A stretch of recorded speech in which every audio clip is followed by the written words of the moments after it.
crossover gets us nearly as excited as the prospect of binge-watching Xpan. Or maybe binge-watching people who are binge-watching Xpan. Yet such vehicles are wildly popular, and so every automaker offers at least as many variations on the theme as there are variations of, well, Xpan. Xpan 7, All Senate Subcommittee on Surface Transportation and Merchant Marine Infrastructure, Safety, and Security, all the time. This includes Mercedes-Benz, which is rebooting its compact luxury entry with the new GL-Class. GLC, as in glass, the GLC replaces the GLK-Class, the rename coming as part of Benz's latest nomenclature strategy and intended to align it with the mechanically similar class sedan. As did the GLK, the GLC battles the Audi Q5, BMW X3, Lexus NX, Lincoln MKC, and Porsche Macan, among others. Unlike nearly all of its competitors, it can be ordered with rear-wheel drive, and 4MATIC all-wheel drive is available. We drove the new crossover in Switzer-German France, also known as the Alsace region, in both GLC 250 and GLC 250D guises.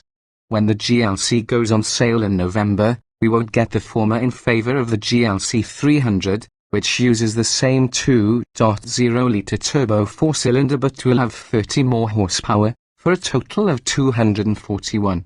Which is good, since the GLC 250 felt underpowered by exactly that much. A coincidence, that.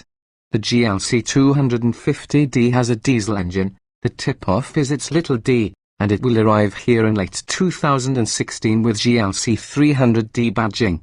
So it doesn't feel inferior to the GLC 300, we guess.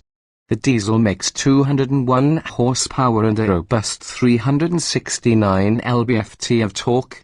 Both engines are smooth and refined, although throttle response is lazy in the Mercedes way, and their power deliveries can best be described as oozing. Both of these GLCs, as well as their future American analogs, use a new, Mercedes-design 9-speed automatic. It's typically transparent in operation, although it did deliver a few harsh, almost clunking shifts in Sport Plus mode when we matted the throttle coming out of slow, tight corners. To its credit, though, unlike other 9-speeds on the market, it has no problem actually using its highest ratio. As you may have surmised, the GLC drives like a class on stilts. The steering provides a confident sense of straight ahead, and effort builds predictably when you turn the wheel. It's essentially numb, but no one shopping at GLC will care. The structure is as rigid as rebar. We had a chance to briefly off-road the GLC, including roking over deep ditches with diagonally opposite wheels in the air, and heard not one squeak or rattle.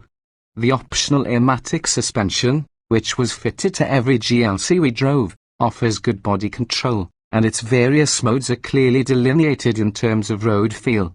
But as in the class, the Sport Plus program can be too firm. This wasn't an issue on Europe's preternaturally smooth roads, but it will be problematic in places with gnarlier pavement. Many Americans are likely to leave it in the default comfort setting. If the standard steel spring setup is as well tuned as the classes, we'd pocket the money. Off the block, applying Mercedes' current design aesthetic to the crossover shape preserves much of what we like about the look. The soft radii and tension-building creases, while avoiding the drooping rear end common to the sedans, and the GLC gives off a sophisticated, expensive vibe.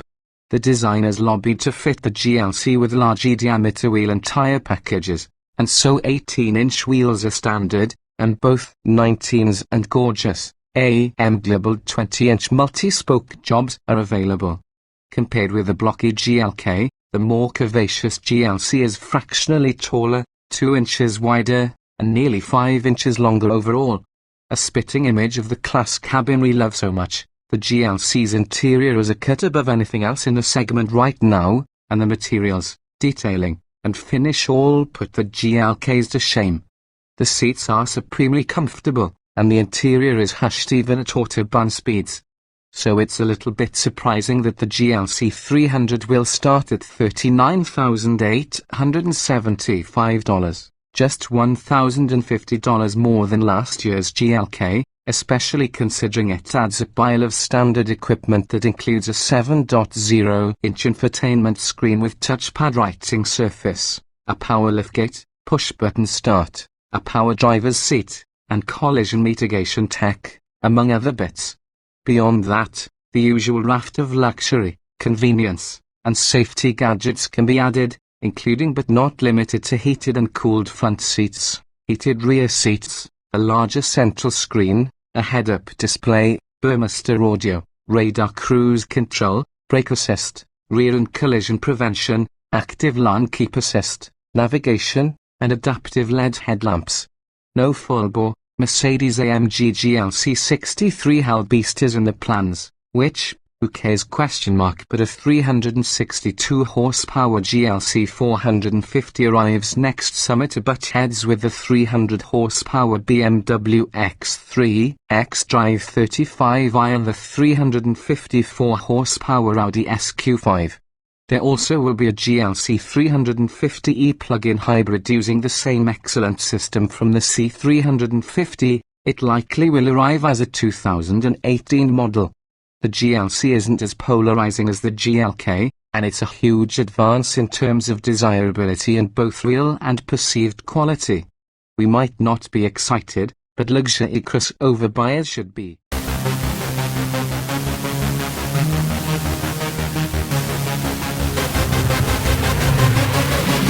Yeah.